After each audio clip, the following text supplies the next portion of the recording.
오늘 하나님의 말씀은 욥기 14장 14절 말씀입니다. 제가 분국해 올리겠습니다. 장정이라도 죽으면 어찌 다시 살리이까? 나는 나의 모든 고난의 날 동안을 참으면서 풀려나기를 기다리겠나이다. 오늘 본문에서 욥은 인간의 연약함, 인생의 그 덧없음에 대한 고백과 함께 부활의 그 소망 가운데 자기에게 임한 고통을 인내할 것이라고 선언하고 있습니다. 먼저 1절 말씀입니다. 여인에게서 태어난 사람은 생애가 짧고 걱정이 가득하며. 1절 말씀에 욥은 인생을 가리켜 사는 날이 적고 괴로움이 가득하다라고 정의를 합니다. 사는 날이 적으면 괴로움이라도 함께 적으면 좋으련만 그렇지가 않죠. 욥의 이 고백을 통해 우리는 무엇을 깨닫습니까? 인생에서 괴로움이란 피해갈 수 없다라는 것이죠. 우리는 흔히 지혜롭게 살면 고난을 피해갈 수 있다라고 생각을 합니다. 특히 믿음으로 산다면 더욱 그 인생의 고난을 피해갈 수 있다라고 생각을 하죠. 하지만 세상을 살아가는 그 모든 사람들이 고난 없이 살아가는 사람은요, 단 한 사람도 없습니다. 어느 누구도 고난을 피해가지 못하죠. 욥과 같은 의인도 피해가지 못했고요. 믿음의 조상으로 불리는 그 아브라함도 고난을 피해가지는 못했습니다. 예수님을 만난 후로 자신의 그 전 생애를 복음 전파에 힘쓰고 각지에 교회를 세운 이 사도 바울 역시도 인생의 고난을요 피해가지 못했습니다. 성경을 자세히 읽다 보면요, 하나님의 사역자들은 오늘날 우리가 겪는 그 고난보다 훨씬 더 극한 고난을 겪었습니다. 그렇다면 성경에 기록된 이 위대한 사역자들은 인생의 고난을 어떻게 이겨냈을까요? 그것은 믿음으로 이겨내고 믿음으로 살았던 것입니다. 창조주 하나님, 구원의 하나님, 이 세상을 그분의 뜻대로 주관하시는 그 하나님을 믿고 신뢰하는 그 믿음으로 고난을 이겨낸 것이죠. 이 믿음이 우리에게 가득하다면 감옥에 들어가도 찬송에 나오고 없는 것이 많아도 여호와로 말미암아 즐거워하며 기뻐할 수 있는 줄 믿습니다. 우리의 내면을 믿음으로 채우며 믿음으로 오늘을 살아가시는 우리 모두가 되기를 주님의 이름으로 축원합니다.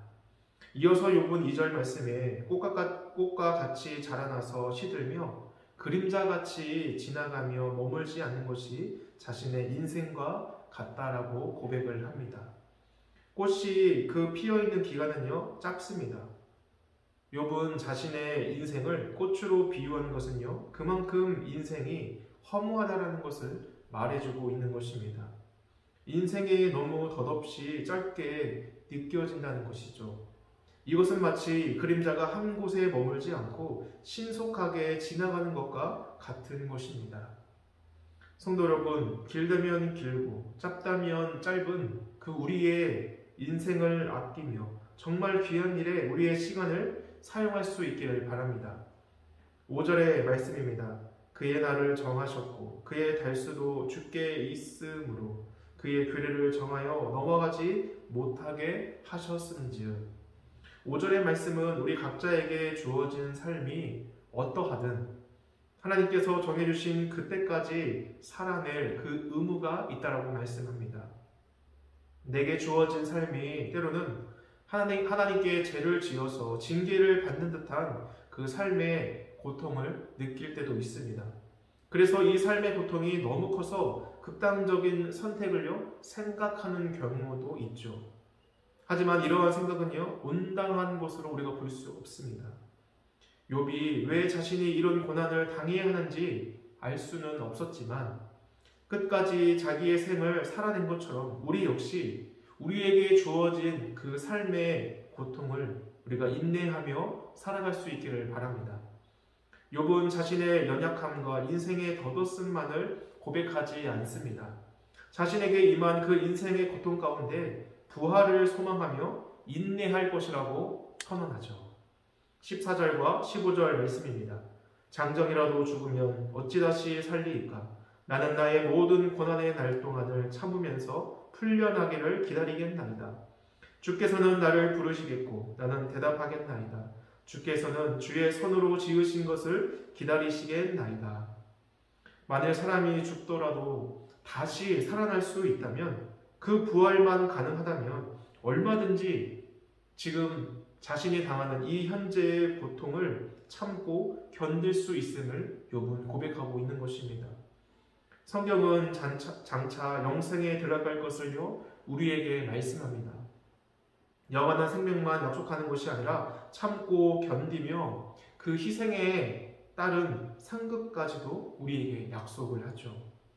하나님께서는 복음 안에 있는 자들에게 그 어떤 상황에서도 좌절할 수 없도록 놀라운 비전과 약속을 우리에게 주셨습니다.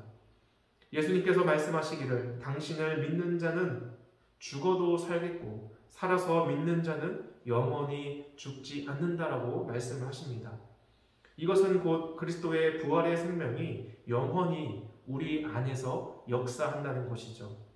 사도 바울은 예수님께서 십자가에 죽으실 때 우리 역시 그와 함께 죄에 대하여 죽고 예수님께서 부활하실 때 그 의에 대하여 우리 역시 함께 살아났다라고 증거하고 있습니다. 따라서 오직 예수님 안에 있는 자는 영원한 생명, 영생이 주어졌습니다. 이 영원한 생명으로 슬픔과 한탄, 절망 대신 감격과 그 환희 속에서 살아갈 수 있기를 소망합니다. 하나님께서 우리를 절망적인 상황에서 놓이게 하는 것은요, 우리로 절망하고 낙담하여서 망하게 하기 위한 것이 아닙니다.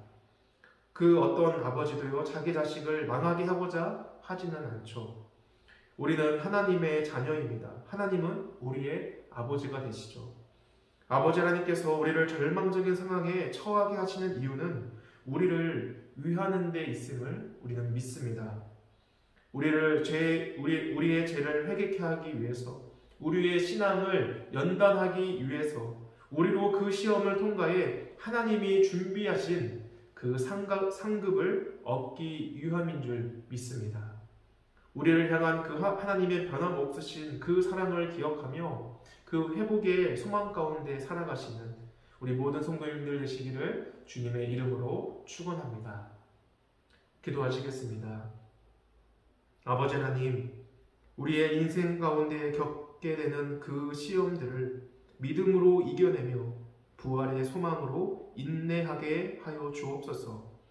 우리 앞에 놓인 그 고난은 우리를 넘어뜨리기 위한 일이 아니라 우리의 죄를 깨닫게 하고 회개케 하는 일이요, 우리의 신앙을 연단하며 하나님의 준비하신 상급을 얻기 위한 주님의 은혜의 힘을 우리가 기억하게 하여 주옵소서.